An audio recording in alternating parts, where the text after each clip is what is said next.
You're all I've ever needed. Ya Tuhan. You're all I want. Help me know you, my Lord. Help me know you, I need. You're, yes Lord.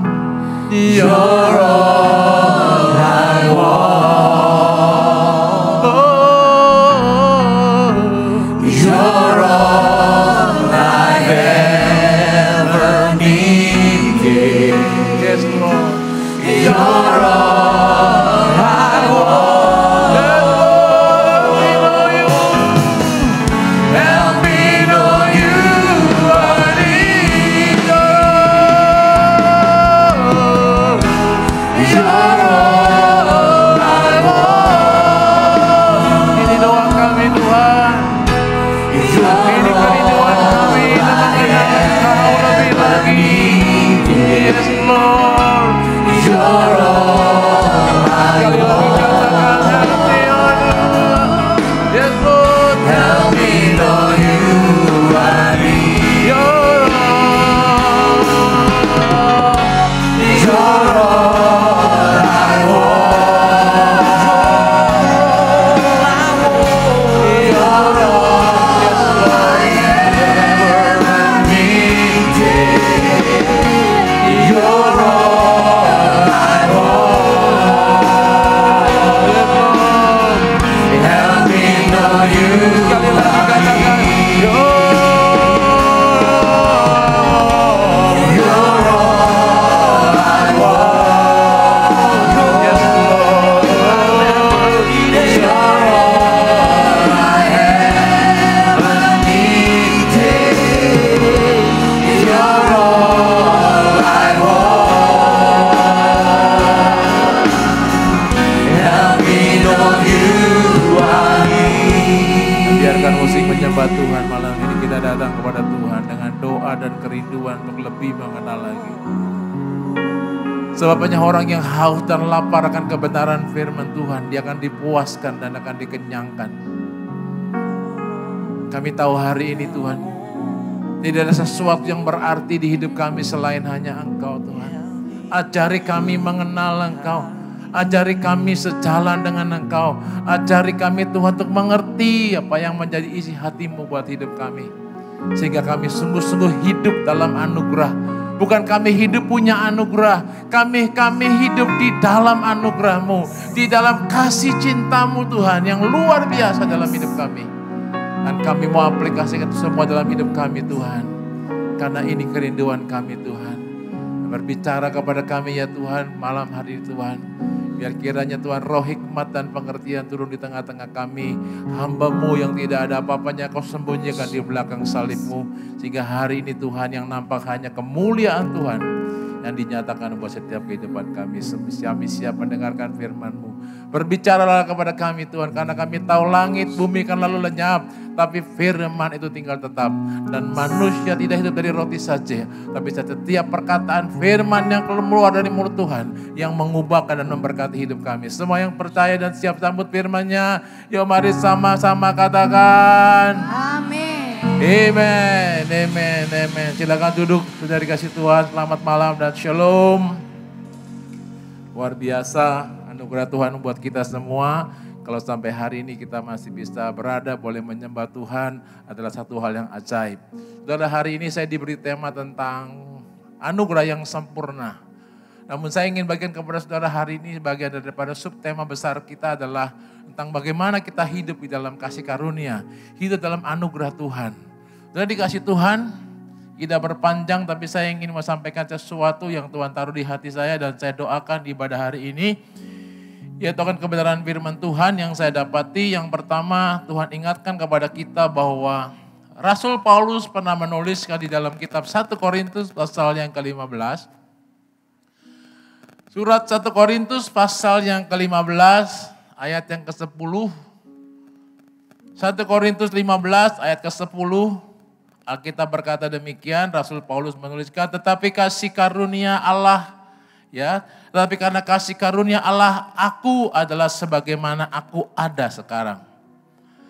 Dan kasih karunia yang dianugerahkannya kepadaku tidaklah sia-sia. Sebaliknya Alkitab berkata, aku telah bekerja lebih keras daripada mereka. Tetapi semuanya itu, Alkitab berkata bukan karena bukannya aku, melainkan kasih karunia Allah yang menyertai aku. Jadi sebuah pesan singkat yang Tuhan tuliskan dan menjadi pernyataan Paulus yang nanti pada akhirnya saya akan jelaskan kepada saudara bagaimana Paulus yang pertama dari perikop ini menjelaskan bahwa kita sebagai orang percaya bukan hanya hidup memiliki anugerah dan hidup mendapatkan akan kasih karunia Tuhan.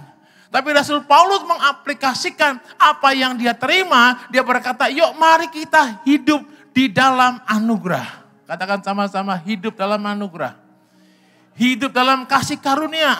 Yang Tuhan harapkan kita ini mengerti bahwa kita ini bukan sekedar orang yang menerima atau memiliki kasih karunia atau mempunyai akan anugerah Tuhan. Tapi yang Tuhan mau kita mengaplikasikannya dan hidup di dalam kasih karunia itu sendiri.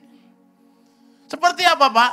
Paulus berkata, bukan karena aku, tapi karena kasih karunia Allah yang ada padaku. Itu sebabnya dia berkata, aku bekerja lebih keras daripada mereka. Sama-sama katakan bekerja lebih keras.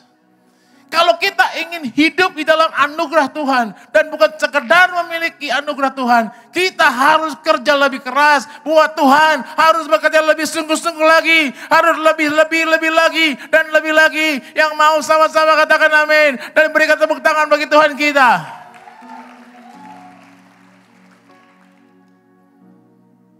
Saudara, hari-hari ini ada banyak orang hanya berkata, ya saya dianugerahi Tuhan. Saya hidup dalam anugerah Tuhan. Tetapi dia tidak mengaplikasikan apa yang pernah dia terima. Saudara dikasih Tuhan, adalah hal yang penting untuk kita menyadari.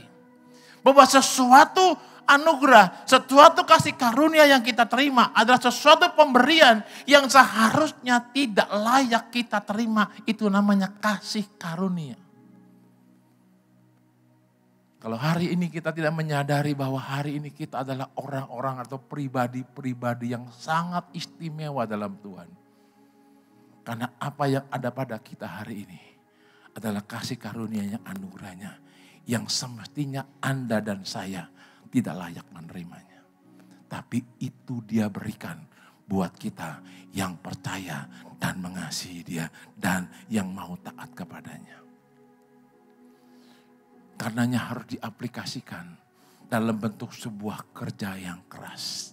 Yang kedua dari pesan ini, Paulus mau berkata, jangan sombong. Dia berkata, kalau aku ada, dia berkata, tetapi kasih karunia Allah itu yang ada padaku sebagaimana aku ada.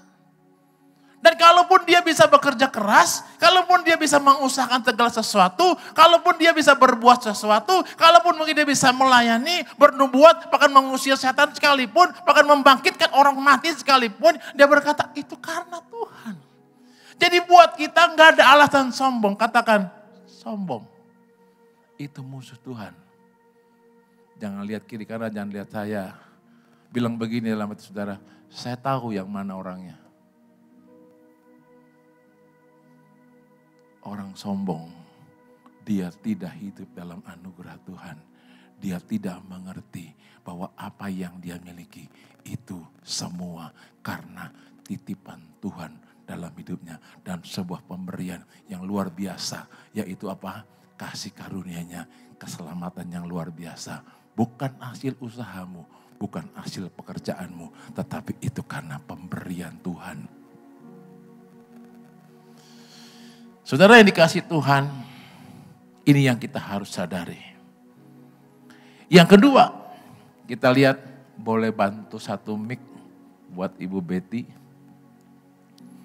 Karena saya ingin bantu beliau, kita ingin belajar beberapa firman Tuhan supaya bicara lebih panjang. Saudara dikasih Tuhan, di dalam Alkitab dijelaskan ada perumpamaan tentang sebuah pengampunan. Jadi kalau kita hidup dalam kasih karunia, kita hidup dalam anugerah Tuhan.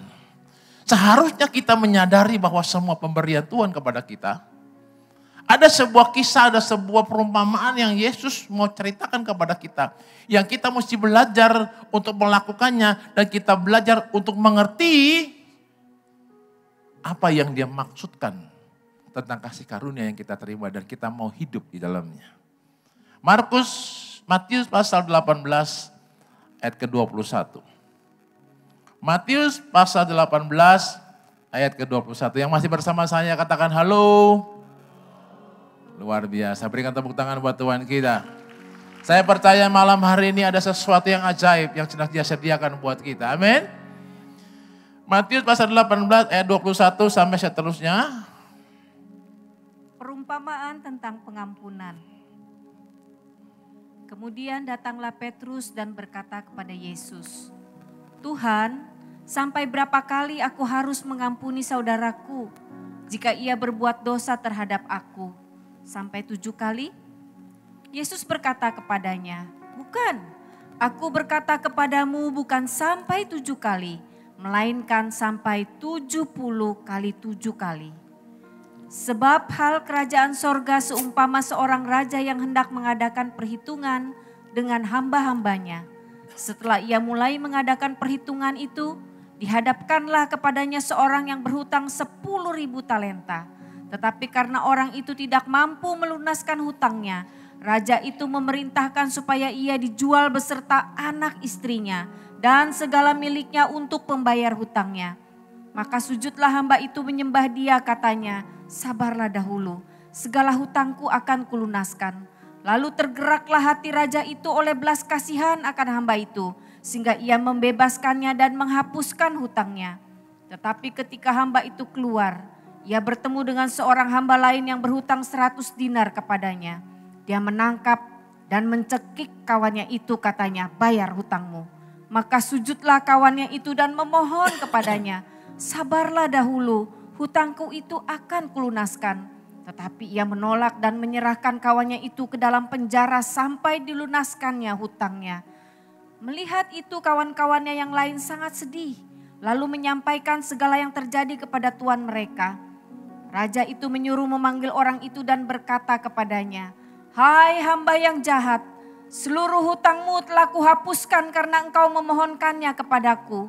Bukankah engkau pun harus mengasihani kawanmu seperti aku mengasihani engkau? Maka marahlah tuannya itu dan menyerahkannya kepada algojo-algojo sampai ia melunaskan seluruh hutangnya. Maka Bapakku yang di sorga akan berbuat demikian juga terhadap kamu, apabila kamu masing-masing tidak mengampuni saudaramu dengan segenap hatimu. Ini pesan yang pertama. Orang yang hidup di dalam anugerah, sepenuhnya dia menyadari tentang siapa diri dia. Seorang hamba yang berhutang dibebaskan oleh raja. Tetapi seorang hamba yang memiliki kawan yang punya hutang, dicekik, dipukul, dan dia tidak membebaskannya.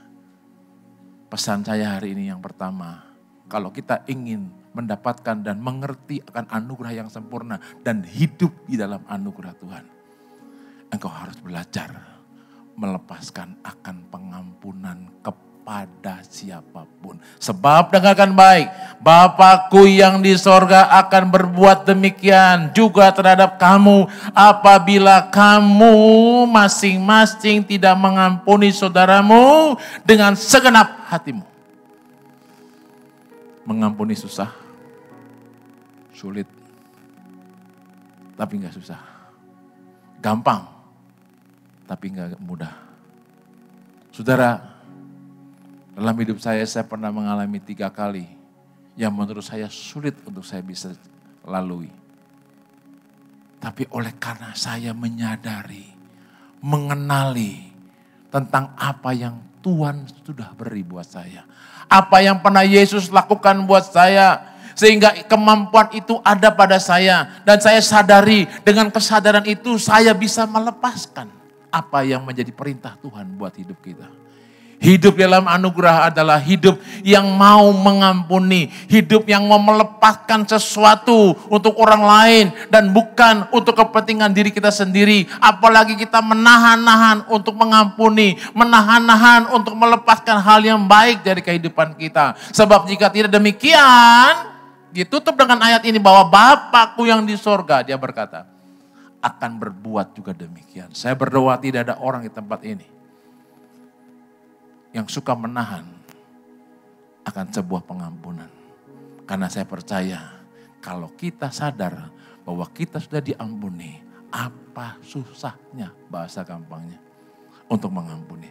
Sebab seringkali kita ini enggak sadar bahwa kita juga orang yang lemah, orang yang berdosa, orang yang penuh dengan kekurangan. Tapi kalau kita melihat kekurangan orang lain, akan dengan mudah kita berkata, dia begini, dia begitu. Dan akhirnya kita menghakimi. Nah kalau ada orang yang bersalah kepada kita, rasanya kalau belum dia sujud sampai menyembah kaki kita. Dia berkata kalau dia belum sujud menyembah kaki saya dan belum datang minta ampun, saya tidak akan. Tapi hari ini dengarkan baik. Kalau hari ini ada orang yang engkau ingat, yang mungkin menyakiti engkau. Saya beritahu, saya perintahkan saudara hari ini, datangi dia, beri dia hadiah, beri dia berkat, dan bahkan berkati dia. Maka saya percaya, Tuhan Bapamu yang di sorga juga akan berbuat seperti yang engkau buat. Saya selalu kalau ada orang datang konseling kepada saya, Pak saya begini Pak, aduh saya begitu Pak, saya sebel banget Pak. Saya bilang gampang rahasianya. Apa yang dia suka, bawain makanan kalau dia doyan makan. Kalau sepatunya bolong, beliin sepatu. Kalau dia gak punya duit, amplopin, kasih duit. Maka nanti yang bersuka cita bukannya dia saja. Engkau yang bersuka cita. Sebab dengarkan baik. Bapa di sorga akan berbuat seperti apa yang kau lakukan. Ini obat paling mujarab. Obat paling gampang. Yang mau melakukan dan hidup dalam anugerah Tuhan. Katakan amin 3 kali paling keras. Dalam nama Yesus. Anugerah Tuhan akan terjadi buat hidupmu. Ini penting saudara. Sebab kita harus menyadari perkara-perkara seperti ini dalam kehidupan kita.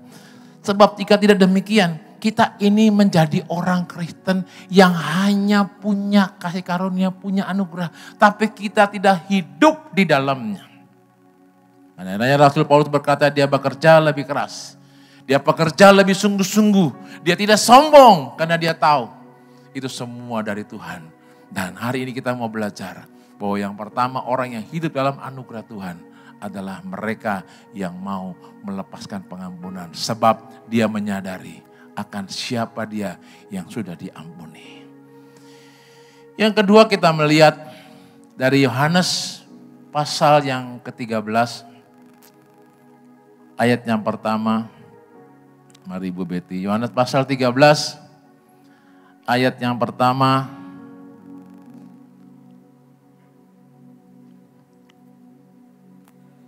Yesus membasuh kaki murid-muridnya. Sementara itu sebelum hari raya Paskah mulai, Yesus telah tahu bahwa saatnya sudah tiba untuk beralih dari dunia ini kepada Bapa. Sama seperti ia senantiasa mengasihi murid-muridnya, demikianlah sekarang ia mengasihi mereka sampai kepada kesudahannya. Mereka sedang makan bersama dan iblis telah membisikkan rencana dalam hati Yudas, anak Simon, untuk mengkhianati dia. Yesus tahu bahwa Bapanya telah menyerahkan segala sesuatu kepadanya dan bahwa ia datang dari Allah dan kembali kepada Allah. Lalu bangunlah Yesus dan menanggalkan jubahnya. Dia mengambil selai kain lenan dan mengikatkannya pada pinggangnya. Kemudian ia menuangkan air ke dalam sebuah basi dan mulai membasuh kaki murid-muridnya. Lalu menyekanya dengan kain yang terikat pada pinggangnya itu. Maka sampailah ia kepada Simon Petrus. Kata Petrus kepadanya, "Tuhan, engkau hendak membasuh kakiku?" Jawab Yesus kepadanya, "Apa yang kuperbuat, engkau tidak tahu sekarang, tetapi engkau akan mengertinya kelak." Kata Petrus kepadanya, "Engkau tidak akan membasuh kakiku sampai selama-lamanya." Jawab Yesus, Jikalau aku tidak membasuh engkau, engkau tidak mendapat bagian dalam aku. Kata Simon Petrus kepadanya, Tuhan, jangan hanya kakiku saja, tetapi juga tangan dan kepalaku. Kata Yesus kepadanya, barang siapa telah mandi, ia tidak usah membasuh diri lagi selain membasuh kakinya, karena ia sudah bersih seluruhnya. Juga kamu sudah bersih, hanya tidak semua, sebab dia tahu siapa yang akan menyerahkan dia. Karena itu ia berkata, tidak semua kamu bersih. Sesudah ia membasuh kaki mereka, ia mengenakan pakaiannya dan kembali ke tempatnya. Lalu berkata kepada mereka, mengertikah kamu apa yang telah kuperbuat kepadamu? Kamu menyebut aku guru dan Tuhan, dan katamu itu tepat. Sebab memang akulah guru dan Tuhan. Jadi jikalau aku membasuh kakimu, aku yang adalah Tuhan dan gurumu, maka kamu pun wajib saling membasuh kakimu. Sebab aku telah memberikan suatu teladan kepada kamu, supaya kamu juga berbuat sama seperti yang telah kuperbuat kepadamu. Aku berkata kepadamu, sesungguhnya seorang hamba tidaklah lebih tinggi daripada tuannya, ataupun seorang utusan daripada dia yang mengutusnya. Jikalau kamu tahu semua ini, maka berbahagialah kamu jika kamu melakukannya. Bukan tentang kamu semua aku berkata, aku tahu siapa yang telah kupilih, tetapi haruslah genap nas ini. Orang yang makan rotiku telah mengangkat tumitnya terhadap aku. Aku mengatakannya kepadamu sekarang juga sebelum hal itu terjadi, supaya jika hal itu terjadi kamu percaya bahwa akulah dia. Aku berkata kepadamu, sesungguhnya barang siapa menerima orang yang kuutus, dia menerima aku. Dan barang siapa menerima aku, ia menerima dia yang mengutus aku. Haleluya, haleluya. Ayat yang ke-18 yang Tuhan taruh di hati saya untuk hari ini kita renungkan menjadi poin yang kedua bagi orang yang mau hidup di dalam anugerah Tuhan. Dikatakan bukan tentang kamu semuanya aku berkata, aku tahu siapa yang telah kupilih. Tetapi seharusnya genaplah nas ini, orang yang makan rotiku telah mengangkat tumitnya terhadap aku. Saudara kalau baca berikutnya bagaimana Yesus makan dengan murid-muridnya dan Yudas ada di situ. Yang dimaksudkan di sini adalah Yudas yang mengangkat tumitnya. Arti kata mengangkat tumit artinya sombong, tinggi hati, selalu merasa benar dan tidak ada orang lain yang benar. Dan bahkan bertengkar dengan perkara-perkara yang rasanya benar. Padahal belum tentu benar. Orang yang mengangkat tumitnya dalam Kejadian dikatakan engkau akan meremukkan kepala ular. Dan engkau mengangkat tumitmu akan dihancurkan oleh setan. Jadi orang yang sombong, orang yang gak mengerti hidup dalam anugerah Tuhan. Orang yang tidak memahami bahwa dirinya setelah diampuni, dia mengangkat tumitnya. Lalu pertanyaannya kenapa tumitnya diangkat? Dengarkan baik, karena luka. Kalau kaki kita luka, kalau tumit kita luka, kita berjalan dengan mengangkat kaki. Orang yang hidup dalam anugerah Tuhan dan terus membiarkan luka dan terus membiarkan hidupmu luka dan bahkan engkau melukai orang lain. Dengarkan baik, engkau butuh kain linen, engkau butuh handuk untuk membersihkan kakimu, untuk membuat tumitmu yang sakit itu tidak diangkat lagi. Dan hari ini saya berkata dan saya berdoa dalam nama Yesus, biar hari ini ada pembasuhan, ada pemulihan, ada tumit yang sakit, yang luka disembuhkan. Supaya engkau tidak mengangkatnya lagi. Dan engkau sombong. Dan engkau gak mengerti akan hukum kasih anugerah yang diberikan Tuhan dalam hidupmu. Saudara yang dikasihi Tuhan, mengangkat tumit adalah berbicara tentang sesuatu yang bebas yang keluar dari hidup kita. Dengan kata lain, yang kita mau. Mengangkat tumit juga bisa diartikan memperlihatkan, bicara kemaluan. Kelamin. Artinya orang yang mengangkat tumit, dia menyombongkan diri. Dan Alkitab berkata, menjelaskan kepada kita bahwa kita menjadi orang-orang yang mempermalukan diri kita sendiri. Mempertontonkan kebodohan kita sendiri. Sebab Tuhan tidak pernah berurusan dengan orang-orang yang sombong. Tapi Tuhan membenci orang-orang yang sombong. Tapi Tuhan mengasihi. Demi kasih Tuhan saya katakan hari ini, ada handuk, ada kain linen yang tersedia buat engkau. Yang mungkin engkau sakit kakimu dan engkau angkat. Atau mungkin engkau berkata, saya enggak sakit Pak. Tapi seringkali orang menyakiti saya. Never mind. Yang engkau butuhkan hari ini adalah pembasuhan, pemulihan. Sehingga handuk dan kain linen itu tersedia buat hidupmu dan buat hidupku. Karena aku mau hidup dalam anugerah Tuhan.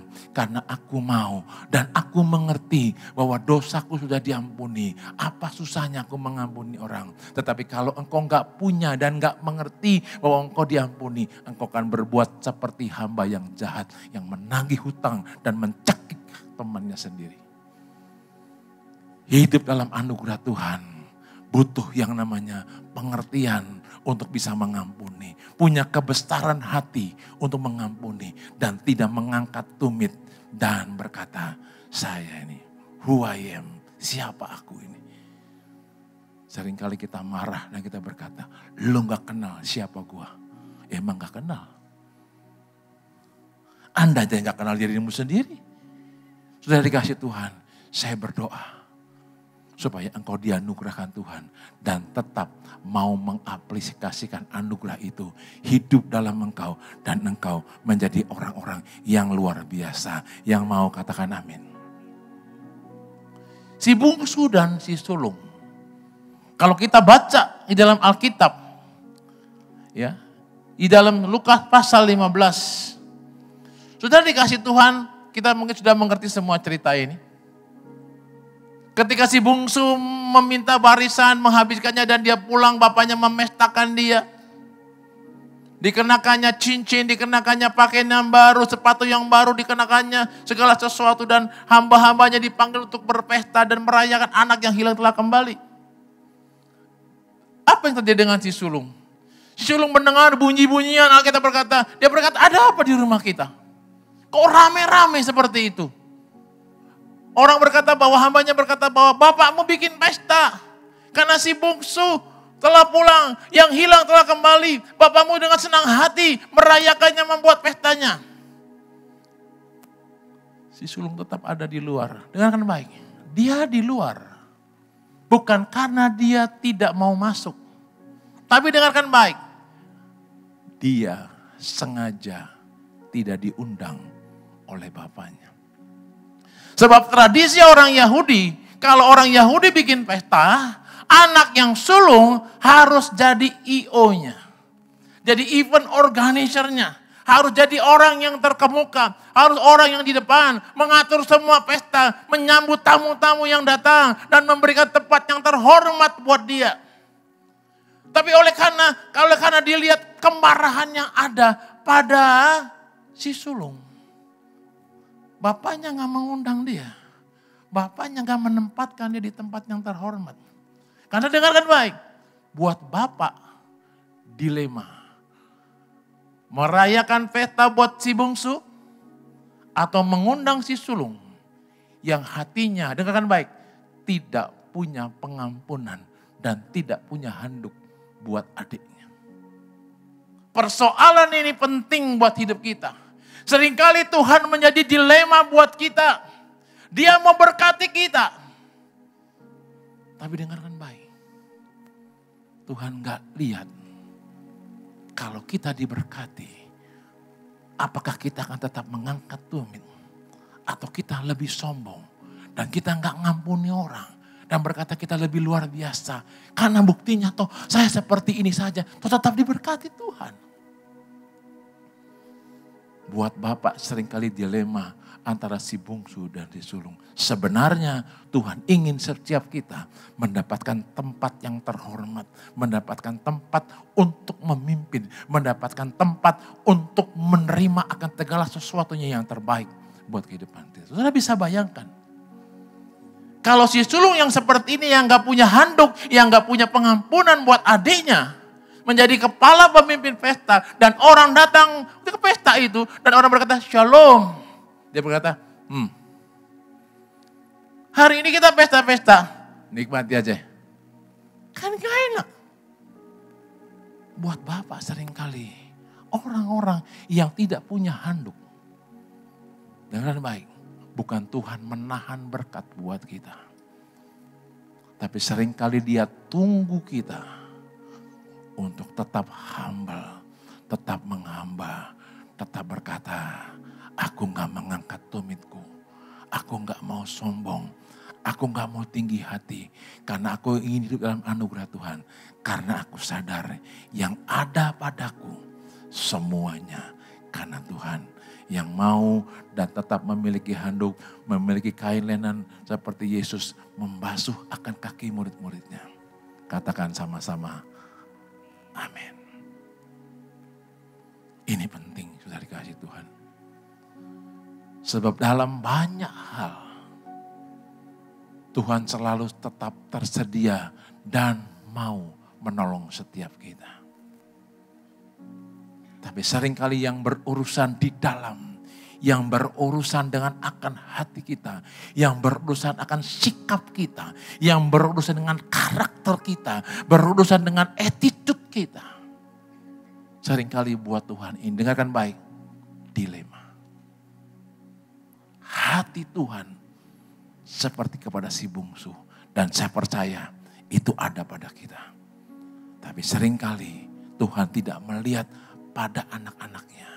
Ada hati yang mau berkata, adikku pulang. Aku mau ikut merayakan. Dan bukan di luar. Dan berkata, bertahun-tahun aku kerja buat Bapak. Mana yang diberikan kepadaku? 1 ekor kambing pun gak pernah dipotong. Gak pernah ada peta. Aku bekerja siang dan malam. Seringkali kita klaim Tuhan. Seringkali kita berteriak, aku udah berbuat ini. Aku udah berdoa. Aku udah dokumen. Aku udah keliling. Aku udah peperangan rohani mungkin. Tapi lo sikap hatimu terhadap saudaramu yang lain. Yang engkau perlu ampuni. Dan Tuhan minta hari ini kita hidup dalam anugerah. Dan sekali lagi saya mau ulang. Bukan hanya punya anugerah. Tapi Tuhan mau kita hidup dalam anugerah. Mengaplikasikannya dengan sebuah pengampunan. Mengaplikasikannya dengan tidak mengangkat tumit. Mengaplikasikannya dengan berkata bahwa biarkan aku ditempatkan Tuhan di tempat yang terhormat. Jadi orang yang menerima tamu. Menerima akan segala yang terbaik. Dan menjadi representasi sorga. AOC kalau nggak salah artinya apokrash. Apa tuh? Saya nggak hafal. Tapi saya berdoa AOC jadi representasi surga ada di bumi. Karena kalau engkau bisa dipercaya untuk menyelenggarakan pesta buat orang-orang yang berdosa datang. Maka buat Bapak bukan dilema lagi. Untuk memberkati engkau, memberkati engkau, memberkati engkau, memberkati engkau. Berikan tepuk tangan buat Tuhan kita.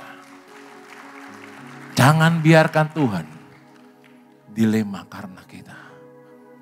Tapi mari kita belajar hidup dalam pengampunan. Tidak sombong, tidak mengangkat tumit. Dan biarkan apa yang ada pada kita. Kita mau bekerja lebih keras. Karena kasih karunia-Nya kata Paulus, itu bekerja di dalam aku. Dan aku bekerja lebih keras dari mereka. Aku tidak sombong. Tapi karena apa? Karena anugerah Tuhan itu ada pada hidupku. Ayat yang terakhir. Apa yang Paulus aplikasikan buat kita. Lihat dalam 2 Korintus pasalnya yang ke-11. 2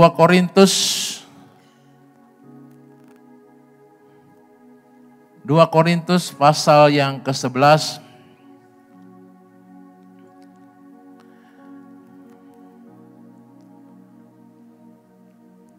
Dua Korintus pasal 11. Kita lihat pada bagian yang ke-23. 2 Korintus pasal 11 ayat ke-23. 2 Korintus pasal 11.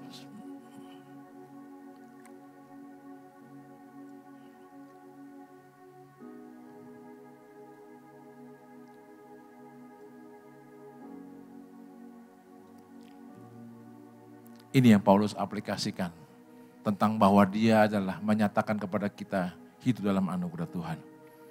Paulus berkata demikian, apakah mereka pelayan Kristus? Ini Paulus berkata, aku berkata apa? Seperti orang gila. Karena kasih karunia yang bekerja kepada dia bekerja lebih keras lagi. Dia berkata, apakah mereka melayani Kristus? Aku berkata seperti orang gila. Aku lebih banyak berjerih lelah, lebih sering dalam penjara, didera di luar batas. Kerap kali aku dalam bahaya maut. 5 kali aku disesat orang Yahudi. Setiap kali 40 kurang 1 pukulan. 3 kali aku didera. 1 kali aku dilempari dengan batu. 3 kali aku marami kalam kapal. Sehari semalam aku terkatung-katung di tengah laut. Dalam pelayananku sering kali aku dihancam. Bahaya banjir, bahaya penyamun, bahaya dari orang-orang Yahudi, dari orang-orang bukan Yahudi. Bahaya di kota, bahaya di padang, bahaya di gurun, bahaya di tengah laut, dan bahaya dari pihak saudara-saudara palsu. Aku banyak berjari lelah dan kerap dan bekerja keras. Kerap kali aku tidak tidur, aku lapar, aku dahaga. Kerap kali aku puasa, aku kedinginan dan tanpa pakaian. Dan tidak menyebut banyak lagi, tidak menyebut hal lain lagi. Urusan sehari-hari untuk memelihara Alkitab semua jemaat. Ini yang Paulus katakan dalam kitab 1 Korintus pasal 15 ayat ke-10. Dia bekerja lebih keras. Orang yang hidup dalam anugerah Tuhan, orang yang hidup dalam kasih karunia Tuhan, dia cukup punya luber pengampunan. Dia tidak mengangkat tumit sehingga bapaknya tidak dilema seperti bungsu. Dia ingin menaruh tempat yang terhormat buat kita. Sehingga dia mempercayakan banyak hal dalam kehidupan kita. Karena peta yang seharusnya diurus oleh si sulung. Dan menjadi bagian dia di luar. Saya berdoa gak ada orang yang di luar. Tapi saya berdoa ada orang yang mau mengambil sebuah komitmen seperti Paulus. Kerap kali dia tidak makan, dia lapar, dia puasa, dia didera, dia dihina bahkan. Dengan kata lain sederhana begini, orang yang hidup dalam anugerah Tuhan, saya mau tutup dengan perkataan begini. Dia siap mati buat Tuhan, dia yang dia cintai, yang mau setuju katakan.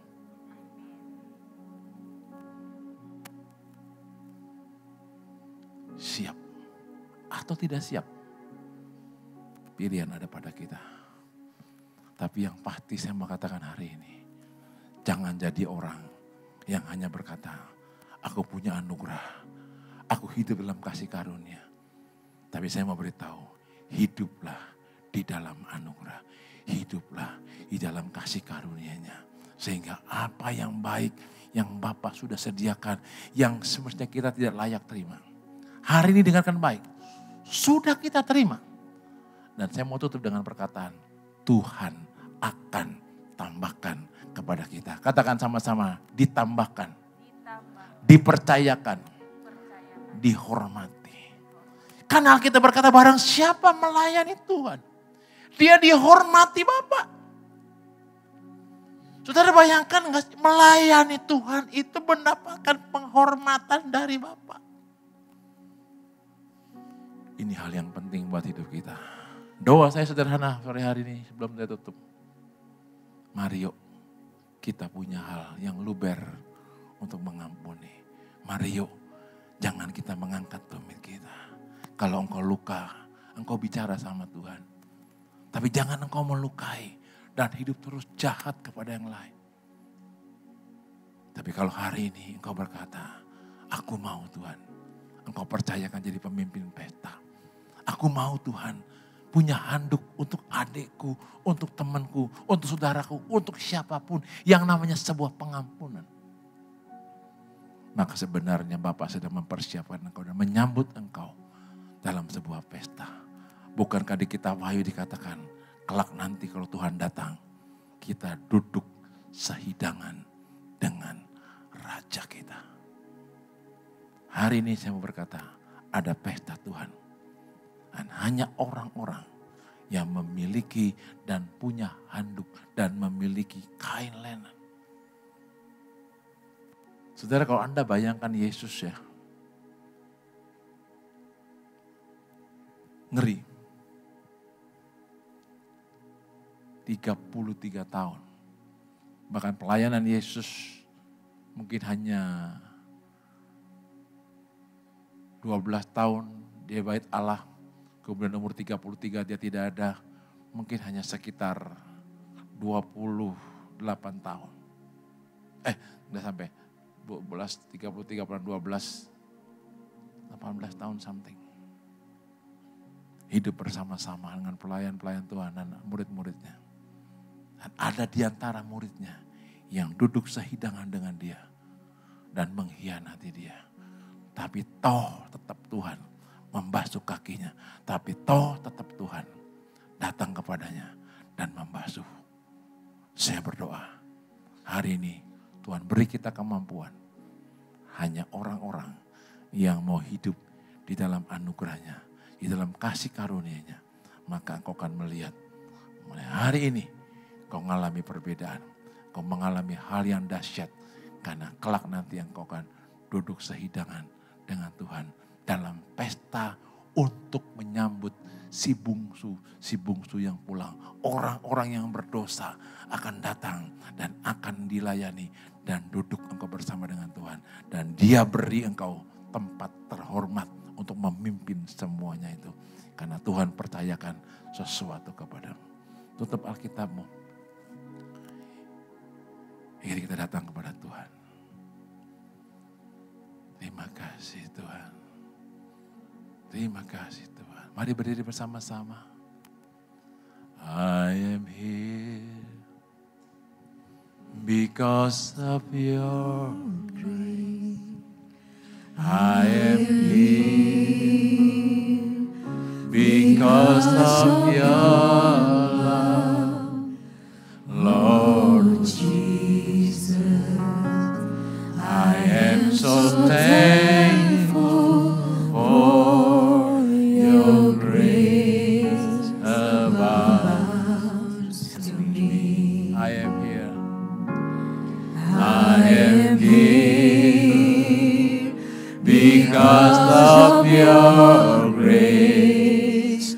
I am here because of your love, Lord Jesus. I am so thankful for your grace abounds to me. Sekali lagi, I am here because of your grace. I am here because of your love, Lord Jesus. I am so thankful for your grace abounds to me. Jesus, thank you, Jesus.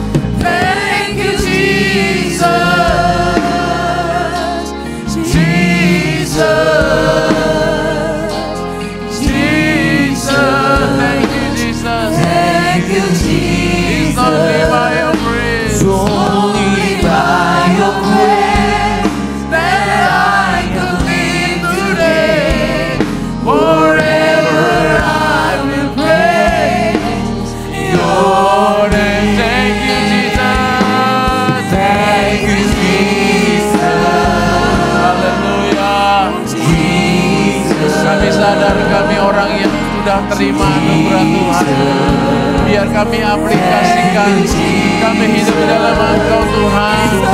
Biar ada pemberian pengampunan dalam hidup kami Tuhan. Tidak sesuatu yang hebat dari kami Tuhan. Sebaliknya kami harus bekerja lebih keras. Kami harus Tuhan tunduk dan tidak menyombongkan diri. Thank you Jesus, Jesus, Jesus. Thank you Jesus. It's only by your grace that I can live today. Forever I will praise your name. Biarkan musik menaikkan pujian ini. Kita datang pada Tuhan pagi sore hari ini. Mari koreksi hidup kita. Mari sadari kita adalah hamba yang sudah terima pengampunan dan dibebaskan setiap hutang kita. Jangan ada di antara kita satu pun boleh menahan akan segala yang Tuhan mau, khususnya pengampunan hari ini. Kalau ada orang yang Tuhan ingatkan malam ini dalam hidupmu, segera secepatnya engkau bereskan, engkau temui. Sebab Tuhan berkata, Bapa di sorga juga akan berbuat demikian.